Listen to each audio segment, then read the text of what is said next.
శ్రీమాత్రే నమః. భగవద్బంధునిగుడా నమస్సుమాంజలి. గురుదేవుల పాదపద్మాలకు శిరసాష్టాంగ నమస్కారాలు.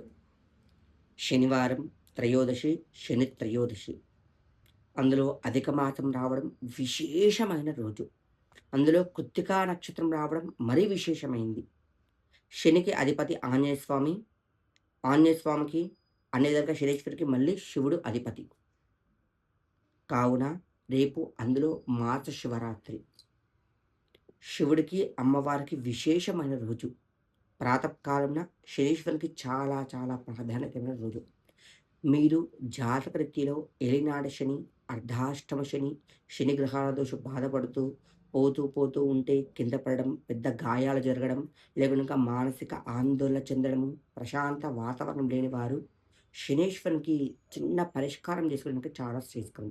ఏం చేసుకుంటే మంచిది అంటే కనుక, రేపు శనీశ్వరునికి ప్రాతకాలంన తైలాభిషేకం చేపియండి.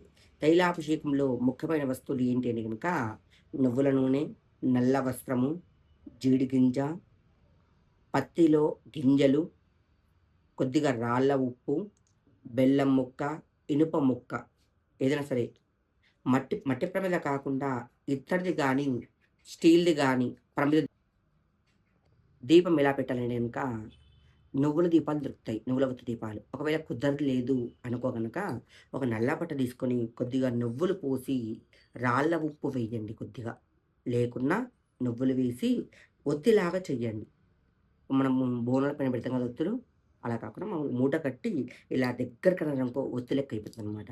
ఆ ఒత్తితోని శనేశ్వరునికి శనేశ్చరాయ నమః, శనేశ్చరాయ నమః అని మనసా వాచా కర్మణ ధ్యానిస్తూ దీపారాధన చేయండి. చేసి స్వామివారికి అర్చకునితోని అభిషేకం చేపించిన తర్వాత నల్ల ద్రాక్ష గాని, నేరేడు పండు గాని నైవేద్యం పెట్టండి.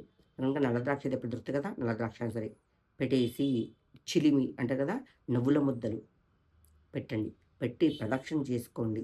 శివాలయం నందు అభిషేకం జరిపించండి. ఒకవేళ అభిషేకం కుదరదు అనుకుంటే గనక, ఒక చెంబులో నీళ్ళు తీసుకొని ఇందులో పసుపు, కుంకుమ, గంధము, తెల్లని అక్షంతలు, కొద్దిగా నువ్వులు, గంజాయి ఉంటే గనుక గంజాయి కొద్దిగా వేయండి. వేసి బిల్వపత్ర తీసుకొని వెళ్ళండి. తీసుకొని వెళ్ళేసి స్వాంపరపణ పోసిన తర్వాత బిల్వదళం పెట్టేసి మనసా వాచా కర్మణ ధ్యానించుకోండి. తర్వాత అమ్మవారికి అర్చన జరిపించుకోండి. జరిపించుకొని అమ్మవారికి తాంబూలం సమర్పించండి. ఇలా చేసుకుంటారనుకో, ఖచ్చితంగా మీకు జాతకరీత్యాలో ఉన్న గ్రహదోషాలన్నీ పోయి, శివానుగ్రహం, ఆ జగదాంబిక జగన్మాత అనుగ్రహం దక్కి, ప్రతి ఒక్కరు తెలుసా అన్ని విధాలుగా ఆరోగ్యాలు ప్రసాదిస్తూ ఉంటారు.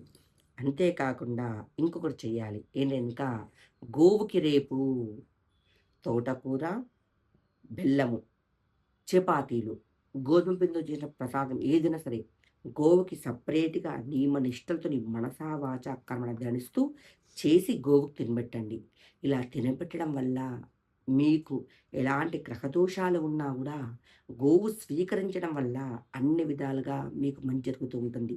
కావున ప్రతి ఒక్కరు తెలుసా సుఖంగా ఉండాలని ఆ జగదాంబిక జగన్మాత మనసా వాచా కర్మణ ధ్యానిస్తూ ఉన్నాను.